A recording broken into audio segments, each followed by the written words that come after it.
Ser Podcast. Y abrimos en este momento ya el juzgado de guardia.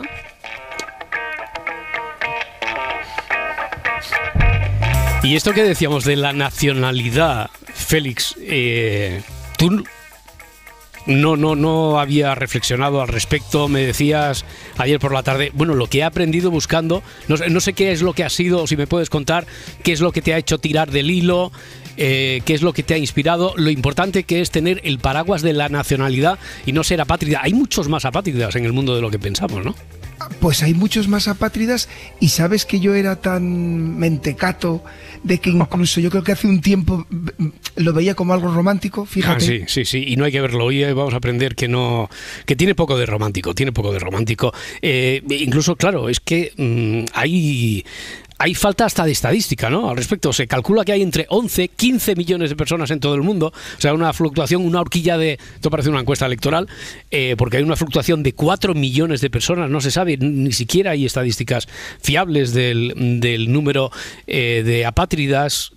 ¿Por qué sucede esto? Antes poníamos ese ejemplo que poníamos era demasiado de ficción, eso de alguien que nace en un lugar donde de repente se declara la independencia y no lo reconoce la comunidad internacional y no tiene capacidad administrativa todavía y esa persona se ha trasladado de país, y esa persona puede ser apátrida, por ejemplo. ¿Ese podría ser un caso, Félix?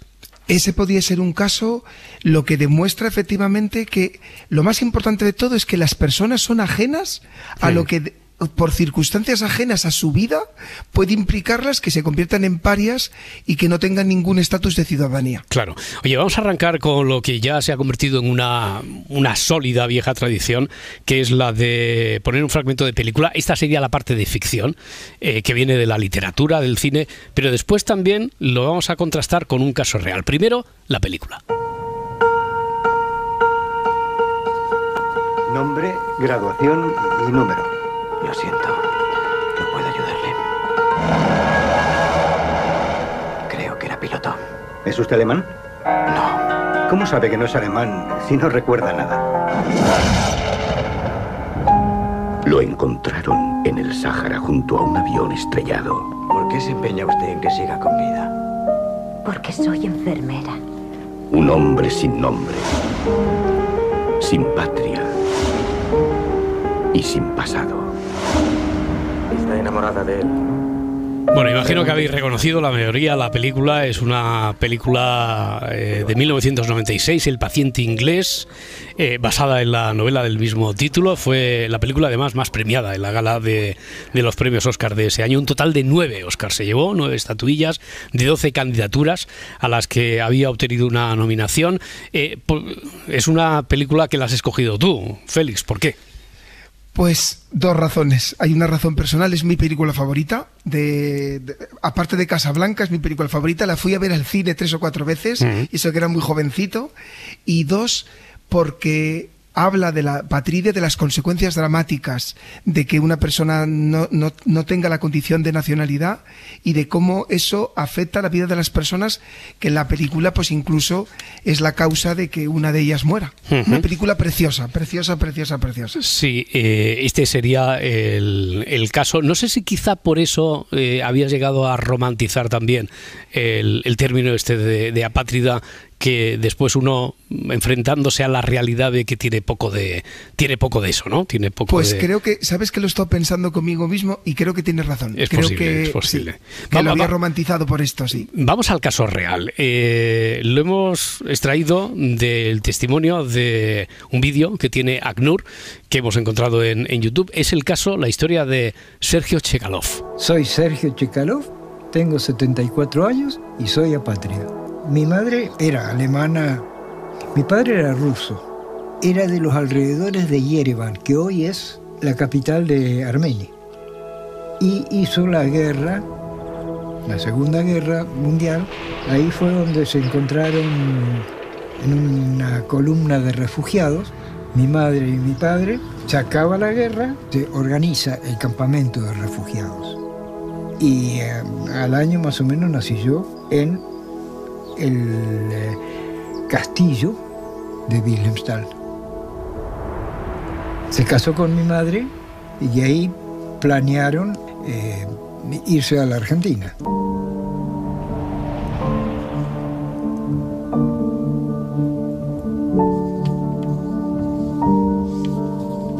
Para los argentinos soy alemán. Para los alemanes soy ruso. Los rusos dicen que mi padre nació en Armenia. Y Armenia no encuentra ningún papel, así que no me quieren tampoco. Soy apátrida. Soy apátrida, cuenta Sergio Chekalov. Era apátrida porque creo que ha sido uno de los casos, después entraremos en detalles si tenemos tiempo, pero que es que jurídicamente parece que no es tan difícil de resolver un hecho así, ¿no? Sergio al final fue reconocido como apátrida aquí en España, y el ser reconocido así recuperó, por lo tanto, los derechos más básicos y su capacidad incluso para soñar. Cuenta aquí en este vídeo, Félix.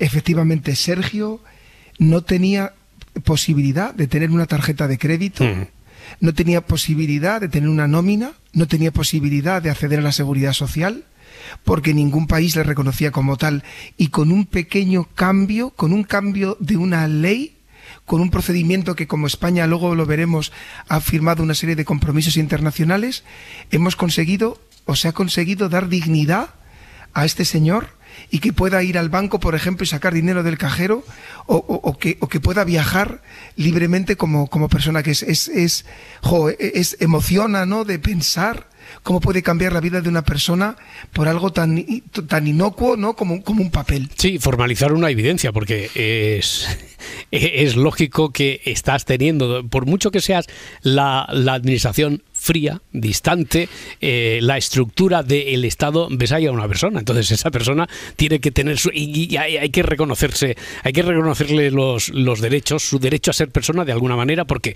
a ver, empecemos por ahí. Dentro de los derechos humanos existe el derecho humano a la nacionalidad, Félix. Sí, y fíjate, Roberto, un día tenemos que detenernos a hablar de lo que supuso la Declaración Universal de los Derechos Humanos. Efectivamente, el artículo 15 de la Declaración Universal de los Derechos Humanos, que es de 10 de diciembre del 48, acaba de cumplir ahora el aniversario, nos dice: toda persona tiene derecho a una nacionalidad y a nadie se le privará arbitrariamente de su nacionalidad ni del derecho a cambiar de nacionalidad. Este artículo, esta Declaración Universal de los Derechos Humanos, no es más que una respuesta a las barbaridades que también en el terreno de la nacionalidad se dieron antes, durante y después de la Segunda Guerra Mundial. Recordemos, los nazis que deciden privar de la nacionalidad arbitrariamente, entre otros, y sobre todo a los judíos sin nacionalidad, que después de la Segunda Guerra Mundial tratan de emigrar hacia lo que posteriormente será Israel, sin ningún papel de por medio. Alemanes que quedan en los países vencedores de la Segunda Guerra Mundial, y que los países vencedores les niegan cualquier nacionalidad, o personas de Europa del Este que siendo polacos, ucranianos o bielorrusos, son expulsados por Stalin y también carecen de nacionalidad como sanción de Stalin. Por tanto, la Declaración Universal de los Derechos Humanos implica un cambio de mentalidad, una toma de conciencia que lleva al artículo 15, pero como tantas veces ha pasado, ¿quién nos va a decir hoy con lo que vemos? Esa toma de conciencia y ese artículo, pues en gran parte va a quedar en papel mojado. Ya, oye, pero tanto fue así que tengo entendido que se llegó a dictar un convenio internacional para proteger a las personas apátridas, ¿no? Que fue así. ¿Qué pasó con ese convenio? Efectivamente, fíjate, si nos ponemos a mirar lo que pasa en el mundo de finales de la Segunda Guerra Mundial durante los 15 años siguientes, es que hay una conciencia humanitaria muy grande, ojalá la tuviéramos ahora, ¿no? Y en el tema, todo esto que hemos comentado de lo que pasa en Europa con los judíos, con las personas de Europa del Este, con los alemanes, lleva una toma de conciencia de que es necesario que se apruebe un texto internacional, una convención sobre los derechos de los apátridas, que se hace en 1954, para reconocer lo que tú has dicho antes, que pasa con nuestro amigo Sergio, ¿no? Para que se les reconozca un mínimo de derechos que haga que no sean parias. ¿Pero qué ocurrió? ¿Qué ocurrió entonces? Efectivamente, esta convención tiene dos problemas. Una, que no se adhiere en todos los países del mundo, ya lo veremos. Pero hay países, ahora mismo hay adheridos 97 países en el mundo, pero faltan países tan importantes, vamos a poner tres ejemplos, como China, Estados Unidos o Rusia, Hombre, por ejemplo. Sumando la población de esos países, pues ya... Imagínate. Claro. Y en segundo lugar, ¿de qué nos sirve que se haya ratificado un tratado por un país si luego ese país no regula un procedimiento para reconocer a una persona apátrida como tal? Oye, porque para el derecho como tal, ¿cuándo una persona es apátrida? Pues fijaros qué sencillo es. Dice el artículo 1 de la Convención de 1954, dice esto: a los efectos de la presente Convención, el término apátrida designará a una persona que no sea considerada como nacional suyo por ningún Estado conforme a su legislación. Ya. Si te parece, podemos entrar en las principales causas porque antes poníamos un ejemplo casi de ficción que salía aquí de Rondón, pero ¿cuáles son las principales causas de la apatridia? Pues mira, a ver si os pasaba, chicos, lo mismo que me pasaba a mí. Yo, antes de preparar este programa, aprendo tanto preparando el programa, yo pensaba, no sé si os pasa a vosotros, así pensando en frío, digo, no, la causa principal de la apatridia tiene que ser las migraciones internacionales, ¿no? La gente que migra a otro país y que en el ínterin pues se queda su nacionalidad. No sé si podía pasaros lo mismo a vosotros. Sí. Por eso. Y imaginaos que eran muchos menos de los que parece, cuando te dicen 11, 15 millones de personas que pueden estar en esa situación. No sé, Edgar, tú imagino que no te imaginabas una cifra así, claro. Hombre, no, pero lo primero que piensas es en eso, ¿no? Claro, en refugiados de guerra, claro, etcétera. Sí. Vale, sí. Pues atención a este dato alucinante. La mayoría de las personas apátridas nunca han salido del territorio donde han nacido. A ver, eso no lo tienes que contar entonces, ¿no? Es fuerte, ¿verdad? Es fuerte. Hay un informe de la ACNUR, de la que me quito el sombrero porque es gracias a esta campaña de la ACNUR, de la que hablaremos también, no sé si hoy la próxima semana, por la que yo he tomado conciencia de este problema que se hace en el 2017. Fijaros que llega a 3 conclusiones y ya veréis cómo, como siempre, conectamos con las mismas cosas. Qué casualidad, chicos, que más del 75% de las personas apátridas pertenecen a un grupo minoritario dentro de un país. Qué casualidad que la discriminación basada en la etnia, en la raza, en la religión o en la lengua es la principal causa de la apatridia en el mundo, y que en muchos casos, al menos 20 países, esa discriminación que lleva a personas a carecer de nacionalidad cuando han nacido dentro de un propio país está reconocida por la ley. La propia ley del país lo reconoce. Y qué casualidad, la apatridia afecta mucho más a las mujeres que a los hombres. Ya, oye, pues si te parece, a ver, esto no lo podemos dejar así. Vamos a ir una por una de esas causas para que nos cuentes, para ilustrarlo de una forma mucho más clara, cómo puede ser que alguien nacido ya en un país que no se ha movido, que no ha sido refugiado de guerra, esté en esa situación. Una causa importante, decías, la discriminación por raza. Efectivamente, lo que se hace es que hay determinados países donde se excluyen a grupos específicos por motivos discriminatorios. Por ejemplo, ya pondremos ejemplos concretos en el mundo, pues un grupo minoritario en un país que tiene una religión distinta, pues se hace por arte administrativa alguna norma concreta que automáticamente, sin parecer que es discriminatoria, a esa minoría que en mi país tiene otra religión, casualmente, que ha nacido en mi país, que ha vivido en mi país, que llevan generaciones en mi país, casualmente no van a tener la nacionalidad de mi país. Ya, es el caso de los judíos, decías, en la Alemania de la Segunda Guerra Mundial, efectivamente, ¿no? Luego pondremos ejemplos actuales. Vale. La discriminación por género también puede ser, también se puede dar, sí. Fijaros, en 25 países, dice la ACNUR, en la actualidad, la legislación del país no permite a las mujeres transmitir su nacionalidad en igualdad que los hombres. Por este motivo, muchos niños y niñas que, por ejemplo, no tengan un padre conocido, pueden convertirse en apátridas si no tienen ese padre, o si el padre también es apátrida. Ya. ¿Vale? O que desaparezca o fallezca. Por arte de la discriminación hacia la mujer, por arte mágico, ese niño va a carecer de nacionalidad. Otra causa determinante, yo creo que de alguna forma ya había salido por aquí, estaba flotando en el ambiente, es la aparición el surgimiento de nuevos estados y la modificación de las fronteras, claro.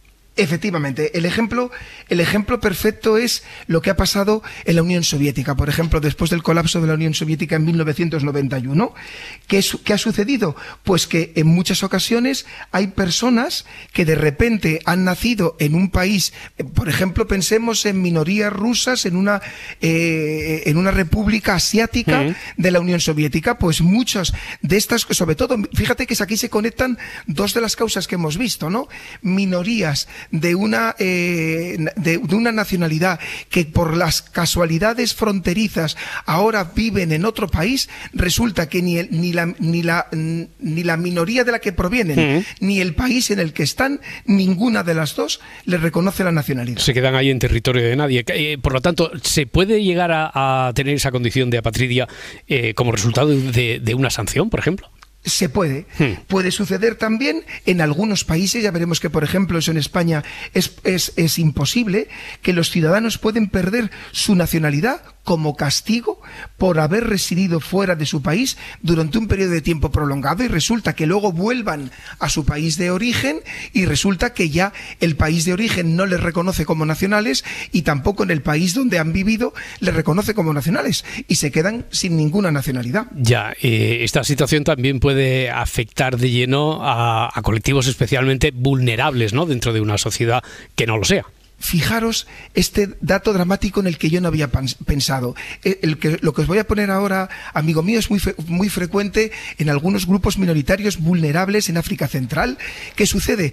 Que tienes que inscribir el nacimiento, pero imaginemos pues una tribu que vive muy alejada de la capital administrativa, que tiene una gran vulnerabilidad económica y que la madre y el padre no inscriben el nacimiento del niño en esa ciudad. Pasan los años, los padres fallecen y ese niño o esa niña nadie le ha inscrito el nacimiento y no existe ni para el propio Estado donde ha vivido toda su vida y sus padres y sus abuelos. Bueno, pues la próxima semana, si te parece, partimos de aquí, ya sabemos las causas, ahora vamos a las consecuencias, que es lo que hace, desde luego, de la vida de esa persona que está en la situación de apatridia, pues un verdadero calvario, un infierno. Pues no puede ir al colegio, no se puede inscribir en el servicio de salud o en la seguridad social de ese país. Es imposible acceder a un puesto de trabajo, ya no hablo de un puesto de trabajo de funcionario en la administración, ni presentarse ni votar en unas elecciones, ni tener una cuenta bancaria, ni firmar una hipoteca, ni contraer matrimonio, y me quedo corto porque continuaremos la próxima semana. Solo para desengrasar, que ayer nos enteramos de cómo te vamos a despedir a partir de ahora. Félix, mira. Nos vemos en la fiscalía, see you en la fiscalía. See you en la fiscalía, que dicen por ahí. Lo dicen en TikTok, esto es de la generación Z. See you en la fiscalía, Félix Martín. Un abrazo muy fuerte, hasta la próxima semana. Un abrazo enorme, chicos. Adiós, adiós.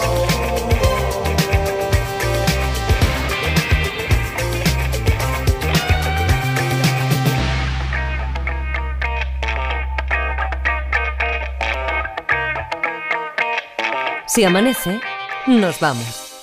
Cadena SER. Para no perderte ningún episodio, síguenos en la aplicación o la web de la SER, Podium Podcast o tu plataforma de audio favorita.